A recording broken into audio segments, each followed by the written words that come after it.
Graça e paz, povo de Deus. Bem-vindo ao intensivo online da MCM. Bom, esse é um tempo que nós estamos crescendo no conhecimento da palavra de Deus. Homens com conhecimento profundo da palavra de Deus falaram antes de mim. Outros virão depois de mim e vão agregar valores, vão acender mais ainda o fogo que age em seu coração, de paixão pela palavra de Deus, mas também de desenvolver em nós o caráter, para que o nosso caráter se torne semelhante ao caráter de Cristo. Ou é melhor, que possamos desenvolver o caráter de Cristo em nós. É um tempo também para nós crescermos no ardor missionário, até os confins da terra. Esse é um tempo de que nós devemos atender a um mandato que permeia toda a palavra de Deus, né? De fazer discípulos de todas as nações da terra. Esse mandato permeia desde Gênesis até o livro de Apocalipse, e os confins da terra sempre está no tema do coração de Deus. Por isso, nós precisamos amar os confins da terra. Também é um tempo para entregar a nossa verdadeira adoração a Deus.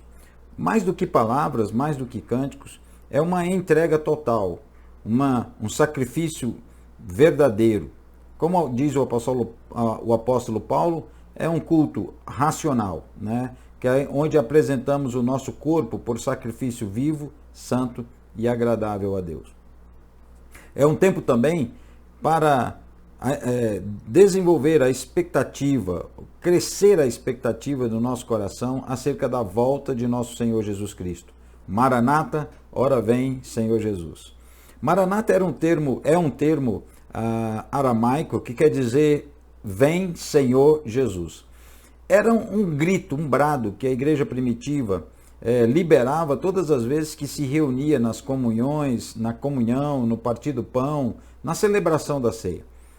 Hoje, mais do que nunca, no momento em que vivemos, nós devemos entender que Jesus Cristo está voltando. O fim da era da igreja chegou e nós precisamos, como igreja, saber viver e encarar esse tempo de uma maneira extraordinária, com uma nova expectativa. Não podemos ser igreja como fomos até hoje. Há algo que precisa ser mudado. Nós precisamos entrar em um profundo arrependimento como igreja, como liderança, como pastores, para que estejamos prontos para a vinda de nosso Senhor Jesus Cristo e o arrebatamento da igreja. Bom, meu nome é Feitosa e eu faço parte da equipe de discípulos do pastor Raimundo Nonato. Eu cuido da causa missionária na Igreja Evangélica Nova Aliança. Essa é a minha família. Aí eu sou casado há 33 anos com Elaine. Costumo dizer que esse é o ano da ressurreição, porque Jesus morreu e ressuscitou aos 33 anos. E sou casado com Elaine e nós temos 3 filhos maravilhosos, a Dalit, a Daiane e o Caleb, 2 genros muito especiais, o Severiano e o Eleonardo, e temos 6 netos, assim, que alegram o nosso coração. A Júlia, o Abraão, o João Elias, a Ana Elisa, o Benjamin e a Helena. Esses são os nossos netos e essa é a nossa família. Temos a alegria de servir ao Senhor. Bom, algum tempo atrás eu estava meditando no livro de Ruth, junto com a nossa escola de missões semeadores aqui em Imperatriz. Dessa meditação, do estudo desse encontro, né, dessa experiência de Ruth e Noemi, nós tiramos alguns princípios que entendemos ser um princípio forte para missões. O sentimento que Ruth teve para com Noemi é o sentimento que começou a arder em nosso coração em relação a Jesus. Então se configurou uma frase em nosso coração, uma frase que começou a se transformar em um lema para nós da Escola de Missões Semeadores. Essa frase diz assim: eu não tenho um lugar para ir, eu tenho uma pessoa para seguir. Bom, muitas vezes nós somos chamados para lugares determinados, para uma nação específica, para um povo específico, para um grupo específico, para uma etnia específica. Mas nós começamos a entender que mais importante do que ter um lugar para ir é ter uma pessoa para seguir. E essa pessoa é Jesus Cristo. Nós decidimos que vamos seguir o Cordeiro para onde ele for. Aonde ele nos mandar, nós iremos. Aonde ele estiver indo, nós iremos junto com ele. Talvez o sentimento que aqueles primeiros discípulos tiveram quando Jesus disse: vem e vê. É o sentimento que nós temos. Eles disseram, onde é que tu dormes? Como é a tua vida? E Jesus disse, vem e vê. Então, esse sentimento começou a configurar a nossa vida e essa frase nasceu em nosso coração e ela tem sido o lema para nós nesse tempo. Nós vamos hoje conversar um pouco sobre um tema que nasceu do meu coração, de uma palavra do pastor Raimundo Nonato e da minha própria experiência com esse tema. Há alguns anos atrás, o pastor Nonato estava pregando e ele formou várias frases durante a pregação dele. E aí então comecei a pensar na minha própria situação em relação a esse tema e resolvi escrever ou começar a fazer anotações e estudar. Um dos principais livros que eu estudei para poder aprofundar mais nesse tema foi A Guerra dos Santos, de Jesse Penley, o tomo 1 e tomo 2. Outro escritor que influenciou bastante nesse tema foi o Watchman Nee. A Madame Guyon também um pouco. Então, e também peguei todos os textos sobre isso que eu pude encontrar, que pude pesquisar na palavra de Deus. Há muito ainda para aprender, há muito ainda para poder desenvolver, mas eu creio que já posso compartilhar algo com vocês sobre esse tema. O tema que eu vou falar com vocês é Vencendo as Estruturas de Engano. A cada ano que passa, eu posso perceber que fico mais preocupado com essas estruturas que talvez sejam, para mim, dá uma sensação de que são sementes plantadas pelo inimigo, que ele está esperando o momento certo para regar e fazer germinar essas sementes de engano. O fato do inimigo não estar atacando alguém não quer dizer que ele não tenha poder de fazê-lo. Às vezes, ele está esperando o momento certo para fazer. Então nós precisamos, como bons obreiros, como obreiros de que não tem do que se envergonhar, que manejam bem a palavra da verdade, estar preparados, discernindo, conhecendo bem a verdade. Porque a maneira como removemos o engano, como removemos as trevas, é pela luz. A primeira ação da luz é limitar, é pôr limite às trevas. Então nós precisamos crescer no conhecimento da palavra, mas também entender um pouco dessas estruturas que às vezes está presente na vida da igreja e também na vida do povo de Deus. Então nós vamos caminhar com isso. Daquele estudo que o pastor Nonato ministrou sobre engano, eu fui pegando algumas frases e no final três afirmações me chamaram bem a atenção. A primeira afirmação é, eu não quero estar enganado. Bom, para não estar enganado, você precisa se avaliar, se conhecer e discernir, ou pelo menos compreender quais são seus principais crenças, fé, e também entender qual os argumentos, os fundamentos de onde você tira essa verdade. Bom, segunda frase, eu não quero ser enganado. Não quero que alguém chegue com uma mensagem aparentemente cristã, aparentemente verdadeira, e ela não é. Não estou falando aqui de situações do cotidiano, de um negócio mal feito, de ser enganado em uma compra, em uma venda. Não, eu estou falando aqui de princípios espirituais, onde nós podemos estar sendo enganados, podemos estar enganados e sendo enganados.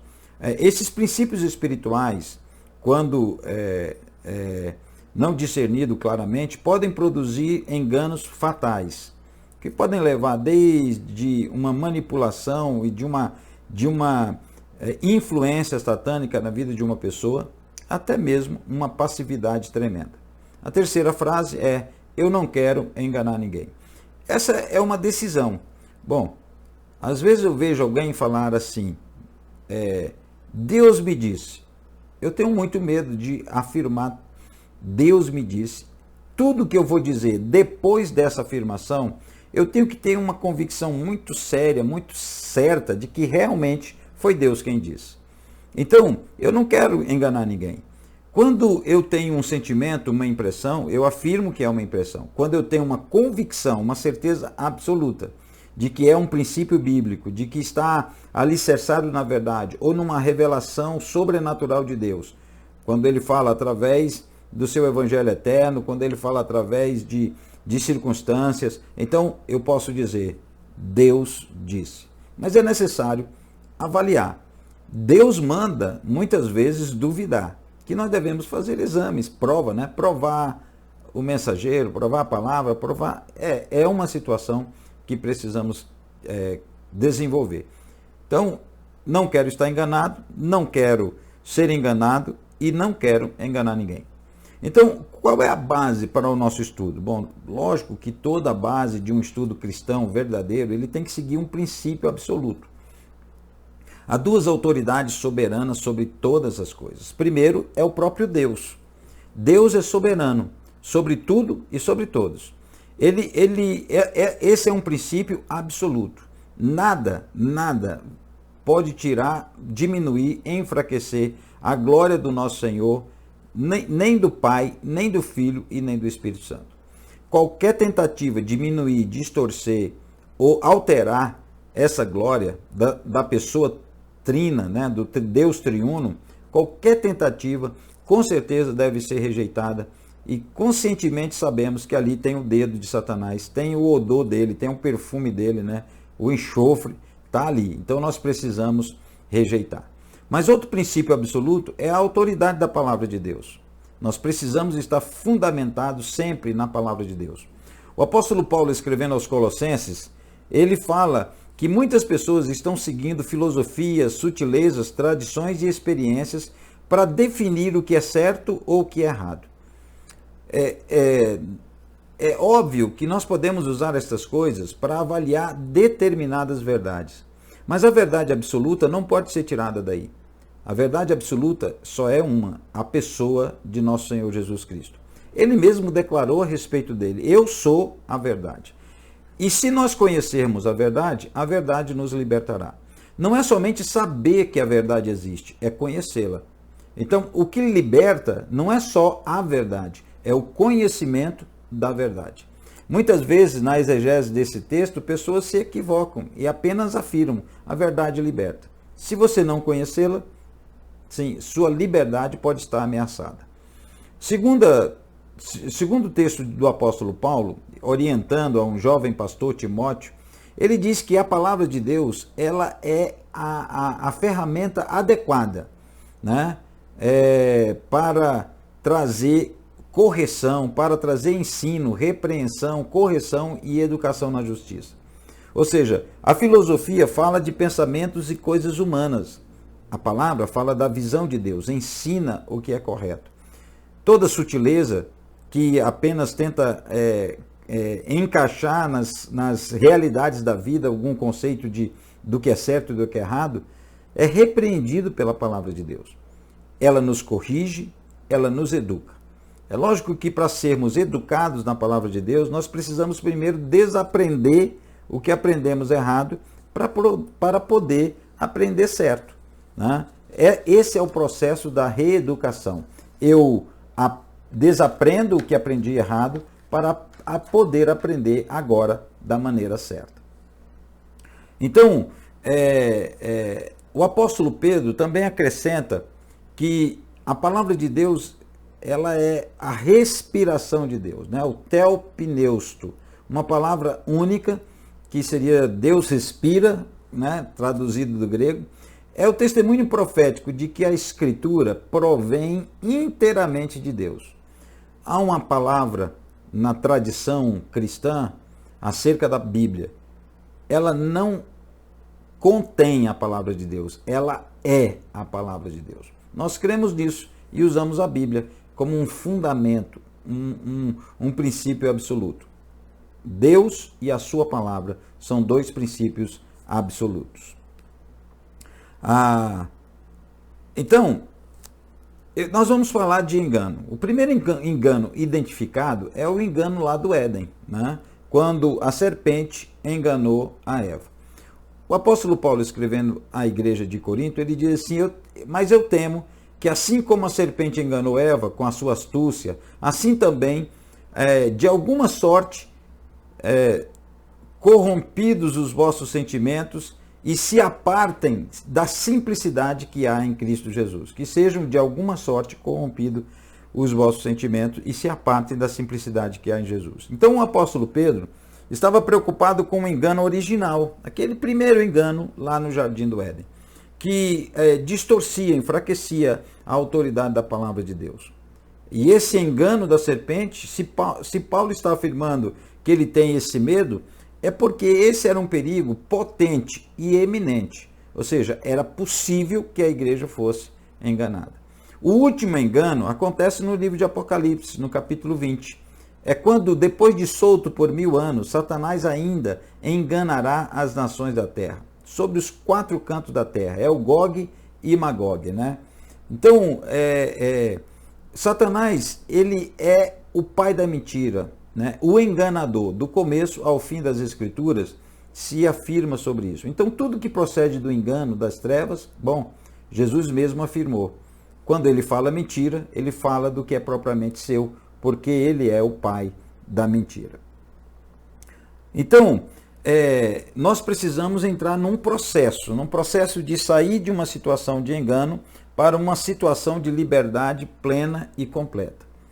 No livro de Êxodo, toda a Bíblia de estudo pode estudar e ver, ela vai fazer um esboço do livro de Êxodo. As principais, as melhores, ela divide especificamente o livro de Êxodo em 3 etapas. Uma etapa que chama de libertação, marcada, essa parte da libertação é marcada pela Páscoa, pelo evento da Páscoa, o cordeiro que foi sacrificado. O segundo é uma aliança, e nessa aliança é marcado pelas tábuas da lei, os 10 mandamentos. E no final, a última parte do livro de Êxodo é marcado pelo tema do tabernáculo. E eu escolho como símbolo do tabernáculo a arca da aliança. Havia uma unção tríplice na arca da aliança, né? Havia um pote com a porção do maná, havia a vara que era utilizada por Arão, o sacerdote, e havia também as 2 tábuas da lei escritas pelo próprio dedo de Deus. Então, havia uma unção tríplice ali na arca. Não vamos trabalhar nisso hoje porque não é o nosso tema. Mas o que eu quero dizer para você é que esse processo aí é o processo que nós devemos caminhar. Primeiro, uma libertação. Essa libertação é desaprender a maneira antiga de viver e começar a aprender a nova maneira. É sair do estado de escravidão, de estar sujeito e dominado pelo pecado, para ir para um lugar espiritual. No caso, a nação de Israel foi para um lugar geográfico, Canaã. Esse lugar espiritual é o lugar da libertação. A aliança é a forma como Deus faz a sua conduta em relação ao seu povo. Deus é um Deus de relacionamento, mas todo relacionamento implica em conduta, implica em princípios. Por isso ele estabeleceu a sua lei. Ou seja, agora que nós estamos saindo do estado de escravidão, temos que reaprender certo como ser verdadeiramente livres, sem libertinagem. A aliança, as leis veio para isso. E o tabernáculo é o relacionamento, é a intimidade, né?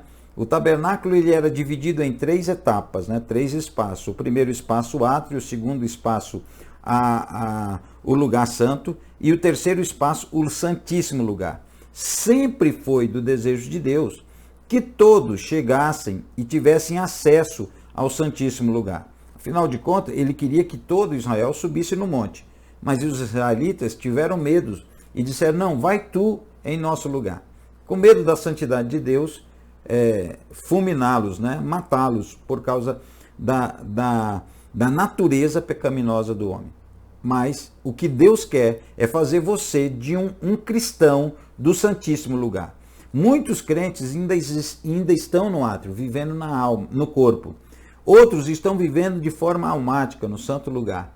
Mas em nome de Jesus, Deus quer levar você a ser um crente do santíssimo lugar. Viver e andar no Espírito, no nome poderoso de Jesus. Então, há 2 princípios que eu quero deixar bem claro na nossa aula hoje. Primeiro, esses 2 princípios, o primeiro diz, a verdade liberta.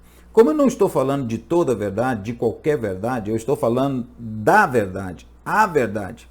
A verdade de Deus, ela liberta. Ela tem o poder de libertar. Ela tem não somente condições e poder suficiente para libertar qualquer homem de qualquer prisão. Mas é verdade também que o engano aprisiona.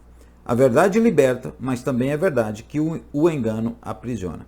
Não estamos falando aqui de um dualismo. Né? Não é um dualismo. Nós estamos falando aqui de que o conhecimento da verdade liberta e a falta desse conhecimento torna a pessoa sujeita a uma prisão. A falta do conhecimento da verdade pode tornar alguém facilmente de ser manipulado, escravizado, conduzido por um caminho que não é o caminho de Deus. Então nós precisamos vencer o engano pelo conhecimento da verdade. Como eu disse, o que limita a ação das trevas é a presença da luz. Então nós precisamos nos expor a uma intensa manifestação da luz em nossas vidas. O caráter é exatamente isso. Caráter não é somente a ausência de pecado escondido. Caráter não é somente ir à igreja. O caráter, a santidade, é uma manifestação poderosa, né? Eu digo ofuscante da luz de Deus na sua vida. Esse é o papel da igreja. Nós devemos iluminar o mundo, né? Então, essa é a verdade que nós estamos querendo trabalhar. O apóstolo Paulo, escrevendo para Timóteo, para o jovem Timóteo, ele disse assim: mas o Espírito expressamente diz que nos últimos tempos apostatarão alguns da fé, dando ouvido a espíritos enganadores e doutrinas de demônios.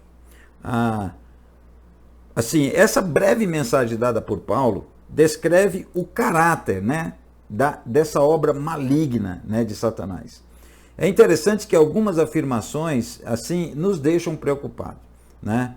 Primeiro, esses últimos tempos, meus amados. Que período é esse de últimos tempos? Bom, nós podemos configurar esses últimos tempos entre o período ocorrido entre a primeira vinda e a segunda vinda de nosso Senhor Jesus Cristo. Nesses últimos tempos é a era da igreja, né? Então, nesses últimos tempos apostatarão alguns da fé. Essa é uma afirmação complicada, porque apostatar da fé é alguém que verdadeiramente andou nessa fé. Para que eu possa abandonar algo, eu preciso ter andado nela. Para mim apostatar da fé, precisava ter andado nela. Então, é algo preocupante também. E essa razão da apostasia que ele está falando aqui, qual é a razão da apostasia? Porque deram ouvidos a espíritos enganadores e a doutrinas de demônio. Infelizmente, as heresias podem ser identificadas aqui numa situação em que a igreja pode estar vivendo hoje. Nós precisamos ter um profundo conhecimento da palavra de Deus. Nós estamos, meus amados, talvez como aqueles cristãos de Hebreus capítulo 5. Pelo tempo decorrido, já deveriam ser mestre, mas ainda é necessário que se dê leite espiritual. Leite, né? Como criança, não podendo dar um alimento sólido. Bom, o que eu estou falando hoje para você faz parte de um alimento sólido, porque confronta a gente com alguns enganos, com algumas coisas que precisamos realmente vencer, né? Então, esses espíritos, esse espírito enganador, esses espíritos enganadores, e doutrinas de demônio, Paulo está falando para quem, gente? Paulo está falando para um jovem pastor. Paulo está falando para uma igreja. Então Paulo não está falando para o mundo, dizendo, olha, vocês estão sendo enganados, vocês estão debaixo de espíritos enganadores. Não, ele está falando da possibilidade de uma ação, né? Então eu posso concluir 3 coisas muito fortes aqui, como conclusão do caráter e das obras desses espíritos enganadores, né? Esses espíritos enganadores. A primeira afirmação que eu posso declarar, à luz de 1 Timóteo capítulo 4, a primeira declaração que eu posso declarar é essa: a realidade da sua existência. Esses espíritos enganadores, a realidade deles e dos ensinos, né, dessas doutrinas de demônio, é real. Não é uma ficção, não é uma situação momentânea daquela época do apóstolo Paulo, da igreja, quando da sua história primitiva, mas é uma realidade presente na história da igreja ao longo dos tempos, né? Mais ainda agora que se aproxima a vinda do nosso Senhor Jesus Cristo. Bom, nós temos que desenvolver a grande missão que temos de ir até os confins da terra, porque, na verdade, os confins da terra hoje há um pluralismo, um radicalismo e um indiferentismo em relação à fé, em relação a Deus, em relação à sua palavra, porque os ensinos de demônios, as doutrinas de demônio estão se multiplicando. E como diz o pastor José Rodrigues, nós temos que mandar fogo nesses demônios. Fogo, aquele fogo, como ele diz, né? Aquele fogo esquisito, né? Aquele fogo azul para queimar esses demônios. A segunda conclusão que eu tiro desse texto é que os esforços desses espíritos enganadores estão dirigidos aos cristãos. Eu posso até dizer assim, eu devia ter dito isso para você no começo, mas eu falo agora. Sim, ouça o que eu tenho a dizer, aceite o que você quiser aceitar, rejeite o que você quiser rejeitar, vá para as escrituras, vá examinar, né? Mas eu poderia dizer, por exemplo, que os esforços de Satanás hoje não é para enganar o mundo. Não, o mundo já está enganado. O esforço dele é para enganar os santos, os cristãos. Quem mais está sujeito aos enganos desses espíritos enganadores são aqueles crentes, aqueles cristãos, aqueles irmãos que buscam o sobrenatural. Estão abertos para o sobrenatural.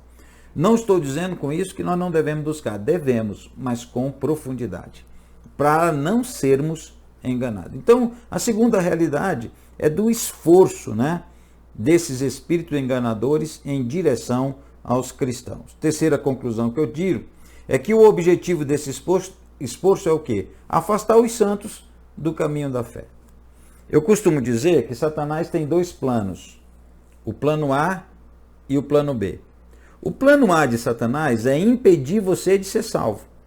E alguns de nós, assim, ele trabalhou bastante para que nós não chegássemos ao conhecimento da verdade, para que nós não tivéssemos um encontro com Jesus Cristo. Alguns de nós ele trabalhou arduamente. Não é o meu caso, eu nasci numa família cristã, fui enganado posteriormente, mas eu nasci num lar cristão. Mas muitas pessoas estavam em densas trevas, foi difícil ter um encontro com a luz. Então Satanás, o primeiro plano dele é impedir que você venha conhecer a luz. O Deus desse século cega ainda o entendimento das pessoas para que não vejam a maravilhosa luz de Jesus. Quando ele é derrotado nesse plano, se ele não conseguiu impedir que eu fosse salvo, ele parte para o plano B. Qual é o plano B de Satanás? O plano B de Satanás é impedir que você se torne tudo aquilo que Deus quer que você seja. Então esse é o objetivo dos ensinos e doutrinas de demônios. É esse o objetivo desses espíritos enganadores, que você não se torne tudo aquilo que Deus deseja para você. Ele quer que você esteja seduzido e anestesiado pelo engano. Então essa é a postura, esse é o desejo do inimigo. Então, como é que isso começa? Como é que essa estrutura, como é que esses ensinos entram na vida de um cristão, entram na vida do povo de Deus, entram porta adentro de uma igreja? Como é que isso é possível no meio dos santos? Como é que esses espíritos enganadores e essas doutrinas de demônio podem se manifestar, podem trazer uma influência? É óbvio que Satanás, de maneira nenhuma, vai fazer um ensino escandalosamente, nitidamente contrário à palavra de Deus. Sim, dificilmente Satanás vai, dificilmente, né? Eu não estou dizendo que é impossível, mas dificilmente ele vai entrar dentro de uma igreja cristã e induzir aquela igreja a adorar um ídolo de imagem feita por mão de homens. Embora muitas igrejas têm ídolos humanos, adoram líderes, profetas, qualquer pessoa que tenta dividir a glória de Jesus dentro da igreja, ou qualquer pessoa que você foca a sua atenção dividindo entre Jesus e ela, bom, é um ídolo e você precisa rejeitar a esse ídolo, né? E se você tem sido alvo desse tipo de adoração, tem que fazer como os apóstolos iniciais. Rasgue a sua roupa e diga: eu sou como você, né? Não adore a mim, somente a Deus. Então, como é que isso entra dentro da igreja? Aí nós vamos começar a caminhar por um tema, E eu quero primeiro esclarecer 4 terminologias que são importantes na compreensão de como esses enganos podem entrar dentro da igreja. Explicando essas terminologias, eu creio que você vai poder entender como elas vão entrando dentro da realidade da igreja. Ok? Então, a primeira terminologia que eu quero falar é a passividade. Ok? Então, a passividade é o quê? É sofrer ou ser alvo de uma ação ao invés de executá-la, né? Então, em vez de você tomar uma iniciativa, você sofre a ação, mas não realiza a ação. Há muitos cristãos que estão apenas vendo as coisas acontecer, vendo o agir de Deus, vendo as manifestações, mas eles não acionam essas coisas. Então, eu costumo dizer que Deus não quer que a gente escute a história, Deus quer que nós escrevamos a história. Eu não quero ouvir contar a história do último grande avivamento. Eu não quero ouvir contar a história da última grande colheita, que eu creio está vindo agora nesses próximos dias. Depois dessa pandemia, eu creio que virá um último grande avivamento na igreja antes do arrebatamento da igreja. O fim da era da igreja já está em execução. Não quero trazer medo para você. Na verdade, para nós, não é uma expectativa de medo, mas de esperança. Maranata, ora vem, Senhor Jesus. Mas nós precisamos sair da passividade, né? Então, essa passividade é quando você sofre o alvo da ação ao invés de executar. E, na verdade, a passividade faz com que você seja totalmente desprovido da liberdade e sem vontade própria. Esse é um perigo. A passividade, na verdade, para mim, é um ambiente perigosíssimo. A Jessie Penley, no seu livro A Guerra contra os Santos, ela chega ao ponto de afirmar, e eu concordo com ela, de que a passividade, tanto quanto um pecado escondido, é um ambiente para a possessão demoníaca, né? Então, você sabe que a passividade do corpo pode gerar isso. Então, esse é o primeiro tema, passividade. Uma coisa interessante é que muitos cristãos se tornam passivos para as coisas espirituais. São bastante ativos naquilo que é natural e naquilo que é carnal, mas se tornam bastante passivos para as coisas espirituais. E por causa disso, eles não conseguem protestar e nem resistir contra o avanço do engano na sua vida, né? O que a passividade gera? Bom, a passividade vai gerar ignorância. O segundo conceito que eu quero tratar é esse, ignorância. A ignorância espiritual, então, aprisiona a mente da pessoa para leis espirituais e leva a pessoa a se tornar um religioso apenas, né? Ao mesmo tempo, ele se torna impotente em relação ao poder que vem do conhecimento da verdade. Toda ignorância espiritual faz com que você perca a manifestação do poder de Deus. Jesus Cristo declarou certa vez aos seus opositores: vocês erram por não conhecer as Escrituras, nem o poder de Deus. Então, sem querer fazer uma exegese profunda do texto, mas eu entendo que quando eu não conheço as Escrituras, assim, eu não vou entender e compreender a dimensão do poder das Escrituras, da palavra de Deus, o poder de Deus, numa dimensão mais eficaz e eficiente. Alguns cristãos estão experimentando uma fagulha, quando poderiam estar experimentando um vulcão em erupção do poder de Deus. Então, eu não quero uma centelha, embora uma centelha só pode acender um grande fogo, uma grande fogueira, mas eu quero experimentar o poder de Deus. Para isso eu preciso sair dessa zona de engano. Então essa ignorância, ela aprisiona. E ela torna ao mesmo tempo a pessoa impotente em relação ao conhecimento da verdade. A ignorância, ela vai já atrair o engano. A passividade gera a ignorância e a ignorância atrai o engano. Então, o engano, o que é? O engano é um subproduto da ignorância, né? Então, eu acho, eu entendo,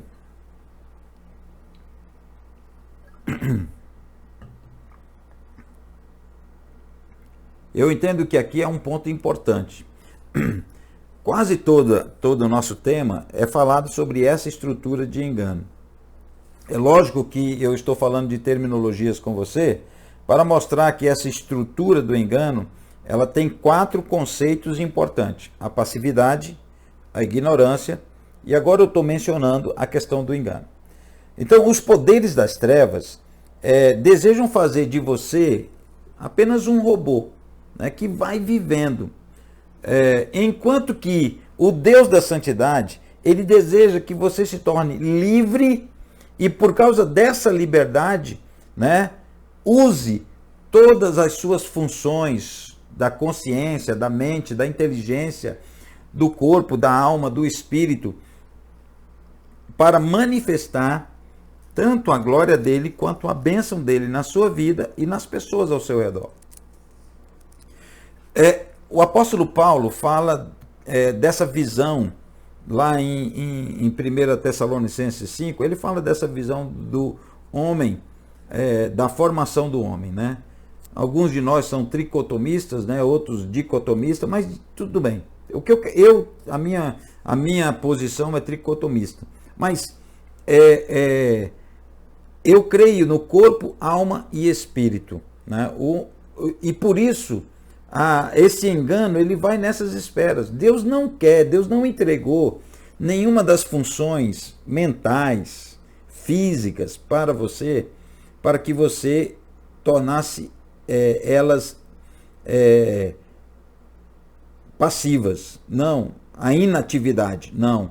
Ele quer que você use sua capacidade mental para crescer no conhecimento da verdade, que use sua capacidade física para manifestar essa verdade, e então a liberdade do Espírito. Aí sim nós vamos andar no Espírito, né? Então é uma ação completa no ser humano que Deus espera para nós e deseja para nós. Então, Deus nunca diz a qualquer pessoa que a faculdade do homem fique ociosa, pelo contrário. Ele diz que essa criatura é pensante, racional e renovada. Por quê? Porque você e eu fomos criados à imagem de Deus. Um Deus ativo, né? E quando eu falo de passividade, eu não estou falando apenas de uma inatividade física, né? Um descanso, né? Isso é importante, né? Ou tranquilidade. Às vezes a pessoa é muito tranquila, muito mansa, mas tremendamente ativa no poder de Deus, ou proativa no poder de Deus. Então Deus pede uma ação inteligente. Por isso o apóstolo Paulo fala lá em Romanos capítulo 12, né? Rogo-vos, pois, irmãos, que apresenteis o vosso corpo como um sacrifício vivo, santo e agradável a Deus, que é o vosso culto racional. Então Deus pede uma ação inteligente. O apóstolo Paulo diz: eu vou orar no espírito, mas também vou orar com a minha mente. Então, nós temos que unir o espiritual e as capacidades que Deus nos deu no corpo, na alma e no espírito para servir. Então, Deus requer que nós abandonemos o pecado, né, para que a gente viva em santidade. Que abandonemos as obras más, as obras das trevas. Por quê? Primeiramente porque elas são pecados, né? Lógico. E segundo, porque elas impedem a cooperação do Espírito Santo na sua vida, né? É interessante que o apóstolo João, escrevendo em 1 João, ele diz que se andarmos na luz, como ele na luz está, temos comunhão uns com os outros, e o sangue de Jesus, seu Filho, nos purifica de todo pecado. Se você prestar bem atenção no texto e fizer uma exegese correta, você vai perceber que o sangue de Jesus tem poder suficiente para limpar você e purificar você de qualquer pecado. Contudo, para que esse sangue seja liberado em sua vida, há um se andarmos na luz, como ele na luz está. Um dos maiores medos de andar na luz é perder a comunhão com nossos irmãos. Mas aqui lá em 1 João, ele diz, o apóstolo João, que quando andamos na luz, o contrário acontece. Não perdemos a comunhão, crescemos na comunhão. E aí então o sangue do seu Filho nos purifica de todo pecado. A passividade, então, ela não deve ser confundida com tranquilidade. Preste bem atenção nisso. Não estou falando de tranquilidade e de mansidão. Na verdade, até Deus espera que nós tenhamos um espírito tranquilo, né? Ele espera isso, que nós tenhamos um espírito tranquilo e manso. Mas não tem a ver com passividade, né? Então, a tranquilidade de espírito, a tranquilidade de coração, a tranquilidade da mente, a tranquilidade na maneira de falar, de agir, né? A voz, a tranquilidade na voz, na expressão, elas podem coexistir com a atividade, né, da vontade de Deus na sua vida, né? Essa harmonia é tremendamente possível, né? Então, a palavra de Deus diz que primeiramente o homem é enganado pelo seu próprio coração, né? Então nós precisamos vencer todo esse engano e enganado pelo pecado. Então o engano é um subproduto da ignorância, né? Uma pessoa não vive enganada porque deseja, né? Mas por falta de disposição para buscar a completa vontade e conhecimento de Deus. O apóstolo Paulo diz lá em Romanos que quando nós buscamos isso, nós vamos experimentar a boa, perfeita e agradável vontade de Deus. Muitos estão enganados pensando que a vontade de Deus é somente a salvação delas e vivem sofrendo neste mundo como ovelhas sem pastor. Então, o que o engano determina? O engano vai determinar, então, o aprisionamento, né? O engano vai determinar o aprisionamento. Jespen Lee diz o seguinte sobre o engano. O engano do maligno, preste atenção nessa frase. O engano do maligno não termina quanto a vida regeneradora de Deus alcança o homem, pois o cegado entendimento só é removido quando as mentiras de Satanás são desalojadas pela luz da verdade. Como eu disse, a primeira ação da luz é pôr limite às trevas, né? É pôr limite às trevas. Então, essa estrutura que nós queremos remover começa por essas nomenclaturas que eu ensinei a você, né? Passividade, ignorância, engano e aprisionamento. Agora, é incrível que a ignorância, o aprisionamento, vamos falar aqui sobre o aprisionamento antes. Então, quanto mais tempo uma pessoa convive com a ignorância, mais distante ela fica da verdade que liberta, né? O meu povo perece por falta de conhecimento. Quanto mais tempo a pessoa convive com a ignorância, mais distante ela vai ficando da verdade que liberta. Então, a passividade, ela gera a ignorância atrai o engano, e todas essas coisas juntas se tornam uma prisão na vida do cristão. Aí ele está manietado, né? Ele precisa de uma força, de um poder divino fora dele para que ele possa ter uma vida liberta, uma libertação completa, né? Então, esse engano, essa estrutura de engano precisa ser removida. Então, a ignorância, ela aprisiona por quê? Por que a ignorância, ela faz parte desse processo, né? Começa com a passividade, né? Então, em vez de fazermos a ação, eu costumo dizer que se você não avança naquilo que Deus quer lhe dar, o diabo vem e coloca algo no lugar. Então, nós precisamos ir para o lugar da bênção, essa atividade. Então, a ignorância, que é gerada pela passividade, ela aprisiona por quê? Por que ela aprisiona? Primeiro, porque ela gera o engano e facilita a obra de Satanás. Então, toda pessoa todo cristão, né? O apóstolo Paulo até fala disso, do cristão espiritual e do cristão carnal, né?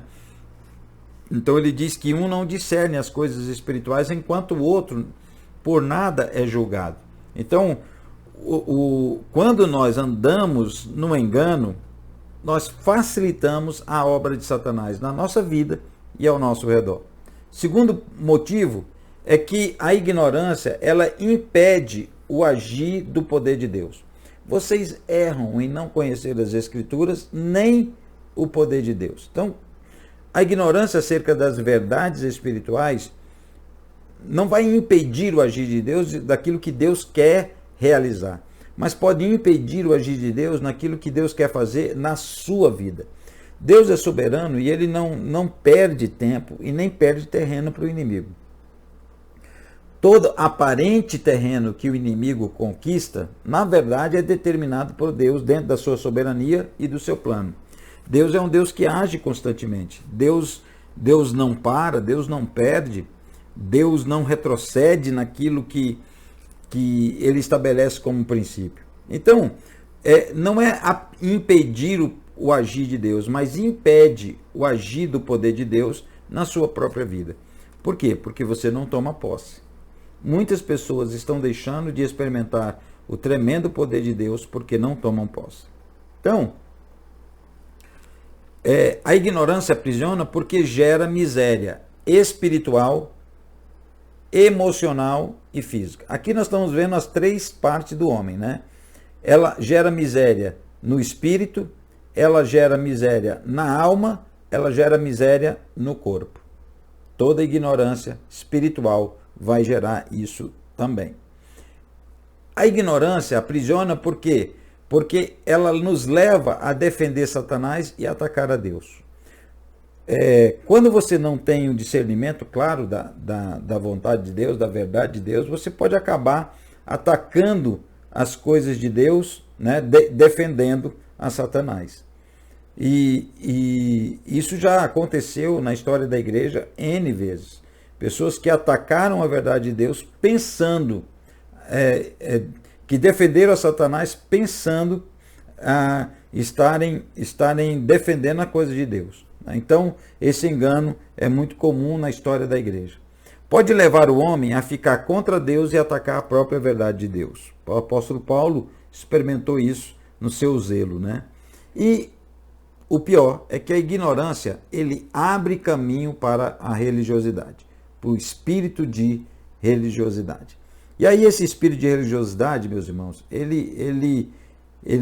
aqui o cristão já cedeu terreno para o inimigo, né? Já cedeu terreno a Satanás. E de novo, talvez como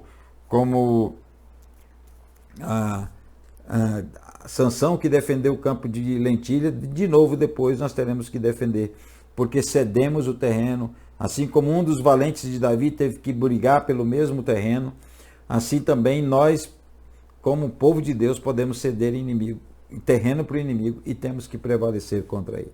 Esse espírito de religiosidade não é a religião, é o espírito por trás da religião, né? Há uma religião verdadeira, diz as Escrituras, né, que tem a ver com os atos de justiça. Mas o espírito de religiosidade pode entrar dentro da igreja, dentro da comunidade e distorcer as verdades de Deus. Então, como é que esse espírito de religiosidade atua? Primeiro, ele transforma em ritual o que é vida. Muitas vezes nós vemos, por exemplo, a ceia do Senhor sendo transformada em um ritual. Esse espírito de religiosidade transforma o ritual em que é vida. Eu coloquei alguns textos bíblicos que você pode examinar aí depois, ok? Nós vamos caminhar hoje identificando esses pontos e na próxima aula nós vamos falar como ser livre, né? O processo da liberdade da passividade, né? E também falando do processo de sair do nível de Babel para o nível de Jerusalém. Então, o espírito de religiosidade transforma em ritual o que é vida. Ele contempla a piedade e nega o poder. Esse espírito de religiosidade leva a igreja a contemplar a piedade, mas negar o poder de Deus. Fizemos isso por muito tempo.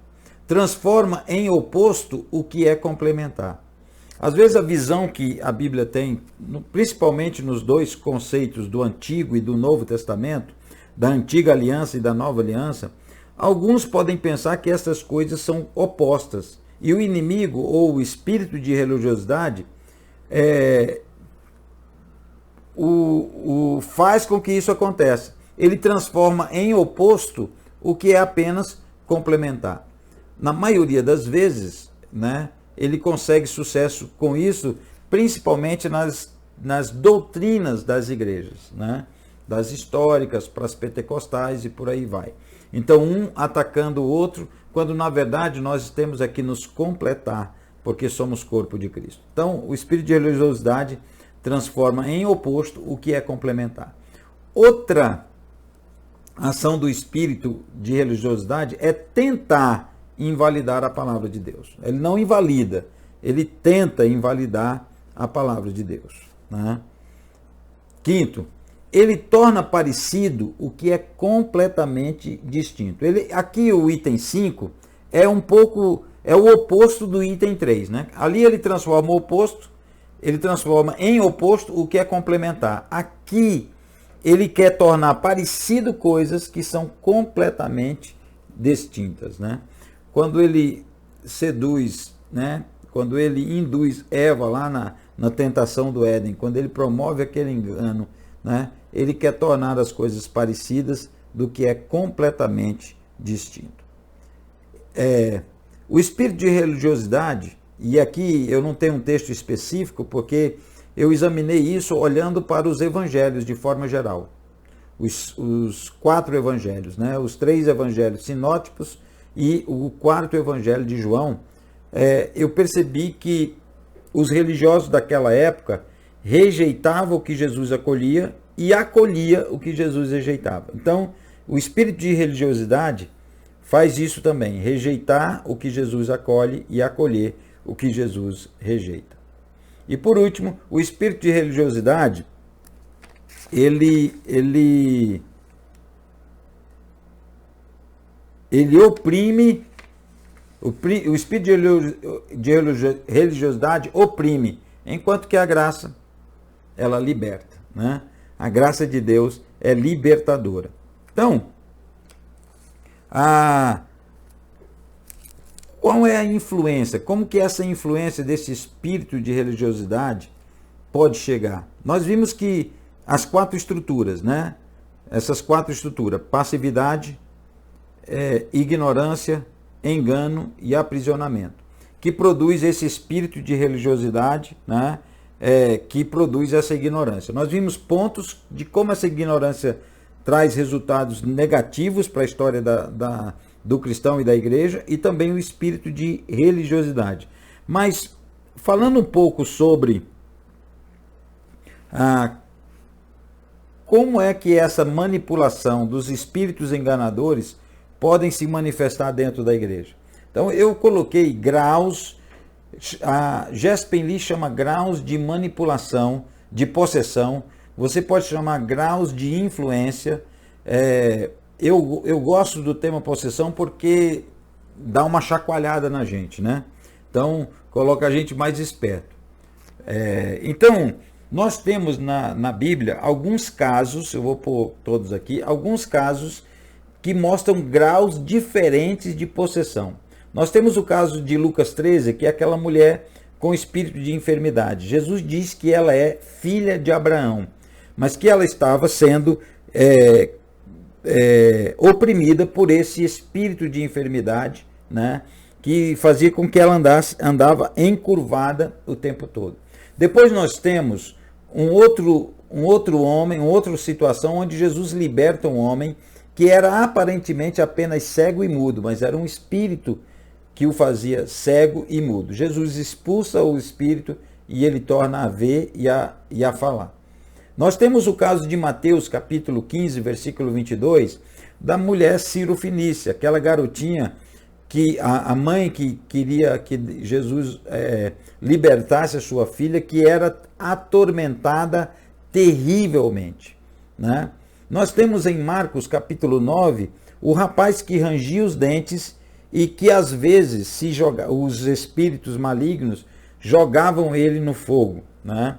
E nós temos o caso de um grau extremamente elevado, que é o de Marcos capítulo 5, o gadareno, né? O homem com uma legião tão completamente dominado pelos poderes malignos, que ele morava longe de toda habitação. Então, assim nós temos os graus de possessão. Agora, o que é isso? O que é essa influência? Um domínio de espíritos malignos sobre um homem em qualquer grau. Aqui eu escrevi 3 maneiras de atuação, pelo menos do meu ponto de vista, né? Eu sei que talvez você possa acrescentar outros, a gente pode, à medida que vai crescendo nesse conhecimento, mudando, mas eu vejo 3 maneiras de atuação desses espíritos malignos, espíritos enganadores. Manipulação é a primeira, às vezes por uma seta, né? Como foi o caso de Davi, levado a contar, a fazer a contagem, né? O caso de Pedro, que faz uma declaração absurda e Jesus repreende porque sabia que o pensamento não era de Pedro, mas de Satanás. Para trás de mim, Satanás. E o caso de Acabe, onde Deus pergunta quem vai enganar Acabe, né? E um espírito de engano diz: eu vou enganar Acabe. Então, às vezes é uma indução, uma manipulação, né? E essa manipulação, um pensamento que vem injetado, inserido. E é lógico que Satanás ele não tem poder para saber o que você pensa. Mas nas minhas pesquisas eu tenho ouvido falar e visto pessoas que falam como se fosse uma segunda voz na sua mente, né? Um sussurro baixo.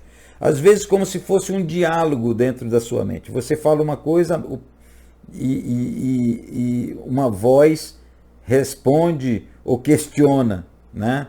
Esse debate muitas vezes são espíritos enganadores. Eles não podem entrar na sua mente, mas podem sussurrar tão baixo no seu ouvido que a impressão é que o pensamento é seu.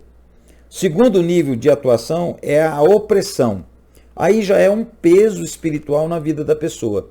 Esse peso é descrito nos evangelhos e também em Tiago como perturbação e atormentados. Nos evangelhos, Jesus curava os perturbados de espírito e os atormentados. Tiago diz para a igreja que nós devemos evitar a raiz de amargura que contamina a muito. Essa raiz de amargura é essa perturbação. Ele diz, por isso muitos são perturbados. A mesma palavra que Jesus era usada nos evangelhos quando se referia a Jesus libertar os perturbados de espírito. E a possessão. Bom, a possessão já é a perda do autocontrole e da vontade própria. A pessoa se torna totalmente inativa no seu autocontrole e na sua vontade própria. Quando ela percebe, a coisa já aconteceu. Não tem mais nenhum domínio aí. Ela já se entregou totalmente. Então, para concluir nossa aula hoje, nós vamos ver que essa passividade simplesmente descreve o oposto da atividade e na experiência do crente isso significa resumidamente 2 coisas. Primeiro, essa perda do autocontrole e a perda da vontade própria. Quando chega nesse nível da perda do autocontrole e perda da vontade própria, então o espírito de engano, os espíritos enganadores já estão bem ativos, com a manipulação uma atuação bem intensa na vida daquela pessoa. Então, essas são as situações que podem nos levar a ser manipulados por esses espíritos enganadores, né? Passividade, ignorância, engano e aprisionamento. Na próxima aula, nós vamos falar sobre as passividades da alma, a passividade do corpo, a passividade do espírito e como ter liberdade contra todo espírito enganador. Amém? Que Deus abençoe, espero que tenha contribuído e que nós possamos nos ver na próxima aula.